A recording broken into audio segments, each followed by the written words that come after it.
go. You know it's a good sign when Jimi Hendrix is leading me, and thanks a lot, guys. We're at the Beaty Biodiversity Museum here at UBC. Get a load of this. They've got over 2 million exhibits and the skeleton of a blue whale, the largest creature ever to roam the planet, in the seas, mind you. And we're going from the largest creatures in the world to the smallest. Now, we're going to be at the Beaty Biodiversity Museum all day. It's Vancouver's Natural History Museum. I'm with Derek. Now, Derek, there's a very cool sort of art project with a bunch of these portraits, but there's a bit of a twist because these are actually microbes. Absolutely. Invisible Portraits is the newest exhibit that we're running here at the Beaty Museum. And all of the creatures that are displayed here could fit on the tip of a pin.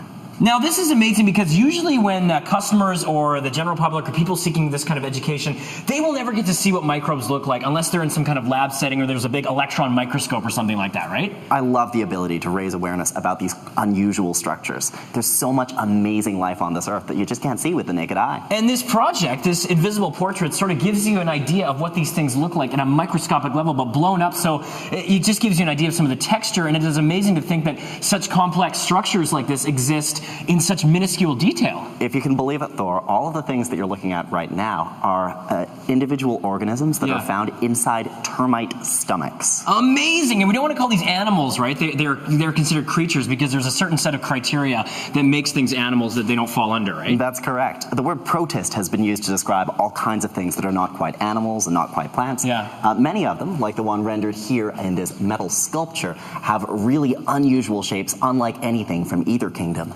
Incredible. Sometimes truth is stranger than fiction. Thanks a lot, Derek. We're here all morning at the Beaty Biodiversity Museum. I'm getting my nerd on. This is incredible, you guys. They've got over 2 million specimens, and we'll check out that blue whale skeleton later. Amazing stuff here. Good morning, kids. I'm here at UBC at the Beaty Biodiversity Museum. It's Vancouver's Natural History Museum. Coming up, we are going to be learning about the signature piece here, the 25-meter-long blue whale skeleton. We'll learn all about that and where it came from coming up here at the Beaty Biodiversity Museum. Young man, gonna make a stand, you beg, steal your borrow.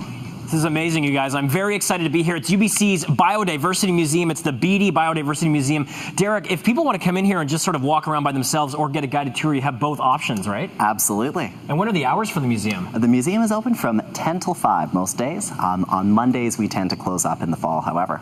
That said, even when wandering by the UBC campus, you can still get a glimpse at the incredible blue whale skeleton that we see just to my right. Yes, and incredible is almost an understatement in this situation. This thing is just over 25 meters long. This is amazing. One of the largest creatures to ever roam the earth, although, you know, roaming the seas. They're still alive today. Are they still considered endangered now? Unfortunately, yes. They are. Blue whales are still recovering from the damage that was done to their population by whaling. Right. Unfortunately for this individual, she was likely killed by a ship strike, something that still does happen to these amazing animals. And where and when did this carcass actually wash up? This individual washed up in 1987 on Prince Edward Island, so she's had to travel quite a ways to get here to the University of British Columbia. Amazing. And a lot of people sort of don't realize that the larger whales, they don't have teeth, they have baleen, so it's essentially a filtration system that lets them eat tons and tons of krill, tiny shrimp, every day, right? That's correct, Thor. And the jaw here, as you can see, the lower part, you were saying the lower jawbone could actually drop down practically to the floor here at the museum. It makes just about a 90-degree angle. It's incredible. The 2 lower jaws of this blue whale are the largest single bones in any animal, past or present. That's amazing. And they're not actually connected in the anatomy of the whale, are they? That's true. In between those 2 jaws, a small organ was recently discovered just in the past 14 months. Fascinating stuff. Thanks a lot, Derek. We're here at the Beaty Biodiversity Museum all morning long, getting a load of the whale, and they have over 2 million specimens here to tell you about. It's just incredible stuff. I don't think I'm coming back to work. You are in full-on nerd-out mode.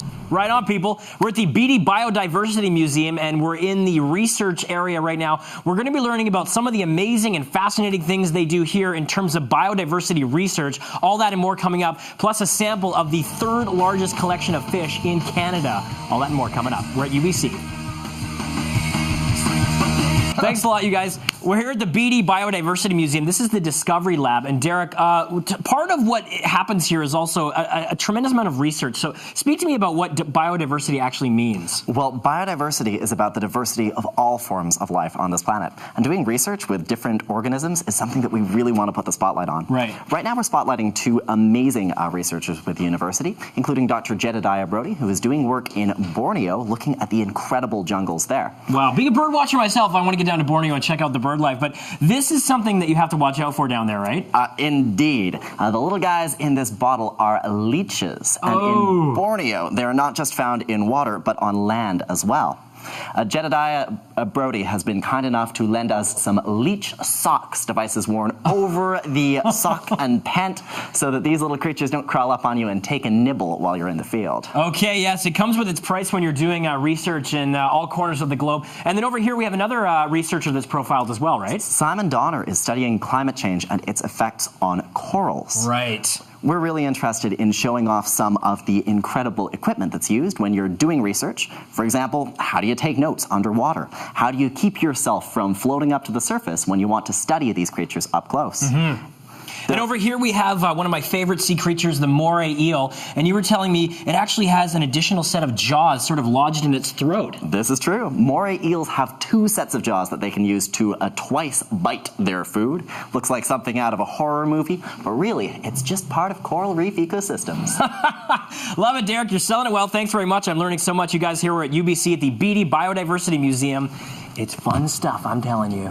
One more subject, one more hit coming up here at the Beaty Biodiversity Museum. Just wanted to share this with you. Sample of a couple of shark teeth. Those are alive and well here in our waters in the world. The megalodon tooth, though, that was a giant shark that was extinct years ago. And if you look down here, they actually grew to be 20 meters long, almost as big as the blue whale skeleton here. True monsters of the deep that once roamed the oceans. We're here at the Beaty Biodiversity Museum at UBC. One last segment to come up. We're looking at just a couple of the 500 research displays they have here. And you know what, you guys? Coming up, we're going to learn way more about this fascinating and humongous creature, the blue whale. Stick around.